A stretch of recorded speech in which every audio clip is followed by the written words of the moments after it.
Voilà, donc le SDK est démarré. On voit que on a une jolie page d'accueil sur le démo, hein, le SDK vient avec la démo. On a notre, notre exemple qui est prêt et on est donc prêt à déployer tout ça dans notre SDK. Donc on voit qu'on est en développement mode active et qu'il est prêt à l'emploi. Donc alors pour déployer notre exemple là, qui est toujours l'exemple qu'on n'a pas retravaillé, voilà, on va utiliser euh, un Maven build. Voilà. Donc le plus simple dans ce cas, c'est de faire un run. Alors run as, voilà, Maven build, voilà, et il va nous proposer donc les goals. Alors les goals, typiquement, c'est clean install. Et j'ajoute un goal propre à Jaya qui s'appelle Jaya deploy et qui requiert un profile. Donc là, je vais aller chercher dans mes profiles. Vous voyez, j'ai un profile que j'ai appelé SDK 7350 qui pointe vers le SDK qu'on vient d'employer. Donc on va voir ce que ça donne. Si je prends ce profile, que je lance mon exemple, il devrait compiler tout ça et ensuite le déployer. Donc là, il scanne le projet, il va faire un certain nombre de choses. Donc si vous avez des proxys à configurer, vous avez peut-être besoin de l'ajouter dans votre configuration, alors Eclipse ou NetBeans, ou quel que soit l'environnement de développement que vous utilisez. Donc là, il est en train de créer le projet. Il compile. Voilà, il nous annonce le succès de la construction et on voit surtout cette ligne-là qui nous dit qu'il a copié tout ça, le jar, dans ce répertoire ici, le répertoire module de Digital Factory Data, qui va déclencher un déploiement. Donc on le voit ici, qui a commencé, où il commence à nous parler d'OSGI, finish starting, etc. Et donc ça termine par application contexte successfully refreshed. Donc l'exemple workflow s'est correctement déployé. On va pouvoir aller constater ça dans notre SDK. Donc là, je me connecte sur le SDK et on va passer sur le back-office du SDK. Voilà. Et le dashboard va me donner accès à l'administration. Donc ça, c'est l'interface en version 7.3. Alors, je vais chercher mon module dans la liste des modules installés. On va aller voir dans quel état il se trouve et où il est déployé. Donc, il est démarré, il est en version snapshot et il n'est déployé sur aucun des deux sites. Donc, première chose, je vais aller voir déjà sur Digital à quoi ça ressemble et comment ça se comporte quand Digital n'incorpore pas notre exemple workflow.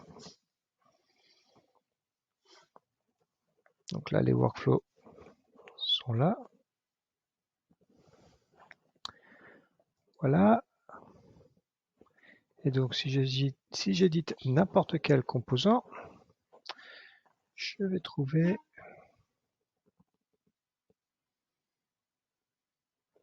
mon onglet Workflow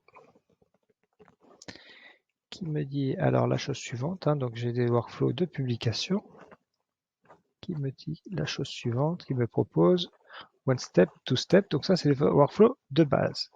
Donc on voit que le workflow exemple n'est pas encore dedans. Donc j'annule, je reviens en administration, rechercher dans mes modules mon workflow. Voilà. Et je vais aller l'activer sur Digital, tout simplement. Si je retourne donc sur Digital, cette fois-ci, je devrais avoir du changement sur les workflows que je peux sélectionner. Donc je recommence la même opération. J'édite ma home page par exemple. Je regarde mon onglet workflow et je vais voir ce que j'ai ici. Et voilà, donc je vois qu'on a un workflow qui s'appelle New Custom Workflow, qui est bien ce à quoi on s'attendait, puisque dans notre exemple workflow, on va retrouver des choses qui s'appellent New Custom Workflow et en particulier l'intitulé qu'on a vu là, qui se trouve ici. Voilà. Donc ça, c'est de façon standard le module exemple qui vient depuis les exemples. Alors, c'est pas bon. Moi, je suis pas tout à fait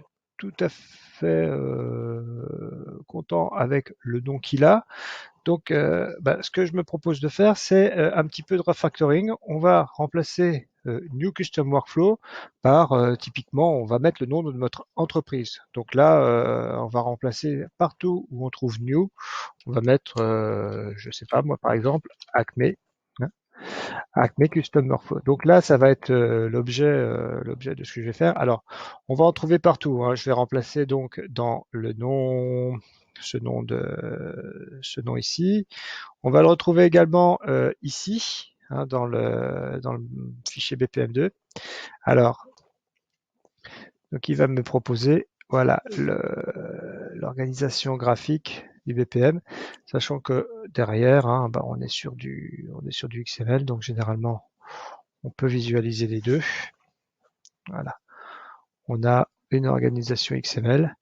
Donc l'objectif pour la prochaine fois, ça va être de remettre de l'Acme partout où je trouve du new, notamment dans le POM aussi.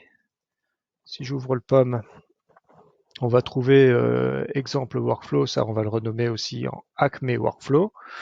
On va le trouver aussi dans un certain nombre de ressources qui sont qui sont ici. Donc là, on va faire un petit peu de refactoring, également dans le fichier Spring.